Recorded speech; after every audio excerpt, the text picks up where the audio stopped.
Bom dia a todos. Vamos continuar nessa semana, hoje, dia 26, a correção de algumas questões selecionadas que a gente começou a resolver na semana passada. É necessário que vocês compreendam bem a classificação de funções, para depois a gente partir para os tipos de função.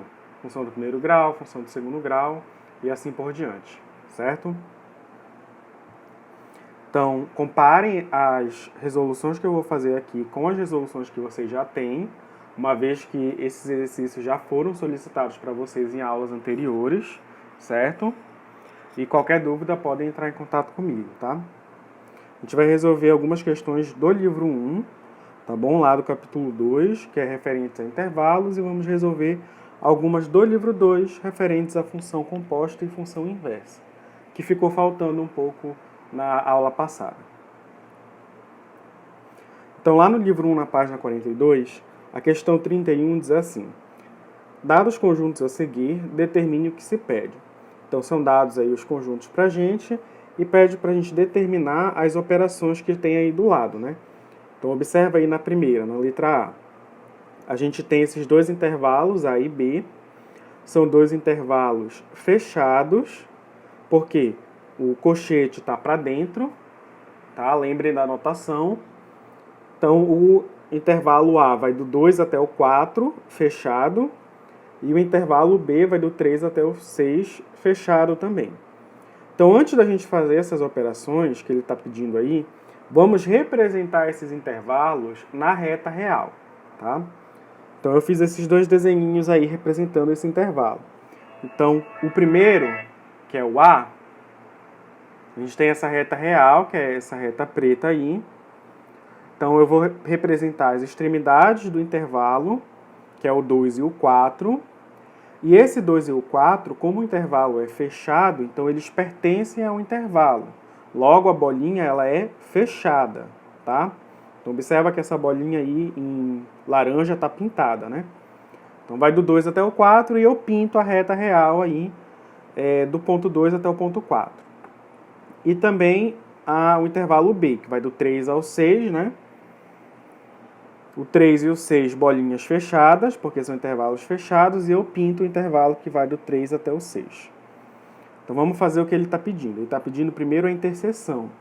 Então, a interseção de dois conjuntos, lembrem lá, é quando eu tenho elementos que estão presentes simultaneamente nos dois conjuntos. Então, nesse caso, a interseção de intervalos vai ser o pedaço da reta real que está pintado nas duas retas simultaneamente, tá? Então, observa o seguinte, que do ponto 3 até o ponto 4, olha, está pintado tanto no intervalo A quanto no intervalo B, né? Olha, está pintado nos dois. Então, a interseção vai do 3 até o 4, tá?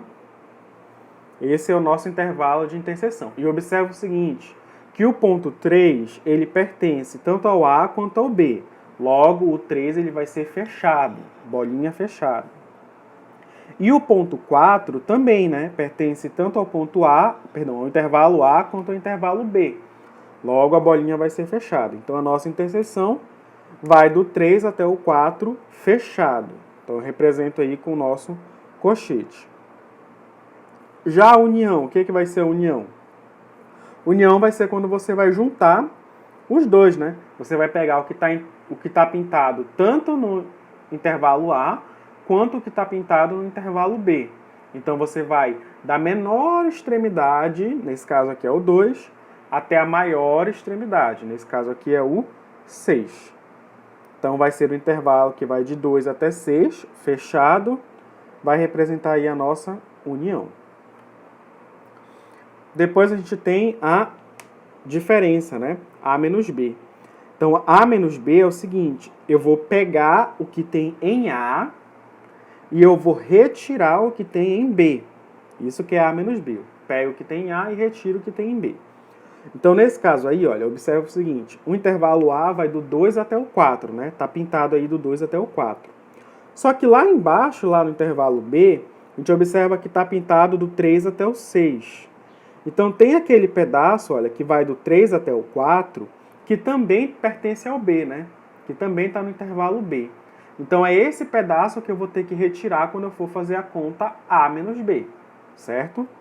Incluindo o 3, incluindo a extremidade 3 do intervalo B. Porque a extremidade 3 do intervalo B, ela também pertence ao intervalo A, né? E como eu tenho que retirar tudo que está no B, eu tenho que retirar o 3 também. Então a diferença A menos B vai ficar um intervalo que vai de 2 até o 3. Só que no 3 ele não vai entrar. Então o 3 ele é aberto. A bolinha aí que está representada, a gente diz que essa bolinha é aberta, tá? Isso significa que o 3 ele é a extremidade do intervalo, mas ele não pertence ao intervalo, certo? Então vai ficar fechado no 2 e aberto no 3. Com o mesmo raciocínio, vocês podem resolver o B menos A, tá? E o complementar, né? O complementar de B menos A é a mesma coisa, que é B menos A também. Tentem fazer as outras questões, tá bom? As outras alternativas. Em caso de dúvida, pode me falar comigo. Vamos fazer a letra D. Então, na letra D, a gente tem o seguinte.